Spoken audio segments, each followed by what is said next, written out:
এই ভিডিঅ'টো যোৱা ৰবিবাৰৰ দেই। এইটো এটা সম্পূৰ্ণ ঘৰুৱা ব্লগ হয়। শনিবাৰে মই ঘৰলৈ গৈছিলোঁ আৰু বাৰীত সোমাইছিলোঁ আৰু কিনো কৰিলোঁ, কি খালোঁ বোলো তাকে এটা ৰেকৰ্ড কৰিছোঁ। আৰু ৰাতিপুৱা সোনকালে চাহ তাহ খালোঁ, খাই পেলাই আৰু মায়ে মই ভাবিলোঁ আজি কঁঠালৰ মুচি খাম। আগত মই খায়ো পোৱা নাই, বনাই পোৱা নাই, সেইকাৰণে ইউটিউবত চাই কিনে মই কুকাৰত বোলো অলপ বইল হওক বুলি দি থৈ গৈছিলোঁ। তাৰপিছত আমাৰ সোমাইছিলোঁ বাৰীলৈ বুলি। এই বাৰীখন মা আৰু দেউতাই বনাইছিল আৰু কিছে নেমু আছে আমাৰ বাৰীখনত। নেমুখিনি পিছে 2 বছৰ আগত ৰুইছিলোঁ দেই, যোৱা বছৰৰ পৰা বহুত লাগিছে আৰু এইখিনি দেউতাই ৰুইছিলে। এতিয়া তেওঁ নাই, মনটো বহুত বেয়া লাগে এইবোৰ দেখিলে।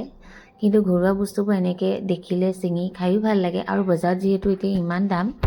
তাৰপিছত এইখিনি তুলি মেলি মই কিটচেনলৈ আহি দেখিলোঁ যে বহুতকেইটা চিটি মৰাৰ কাৰণে মোৰ কঁঠাল বেছিকৈ সিজি গ'ল। তাৰপিছত আৰু কি কৰিম, ভবামতে নহ'লে ৰঙালাও দি এনেকৈ চব্জি বনাই খাই থৈ দিলোঁ।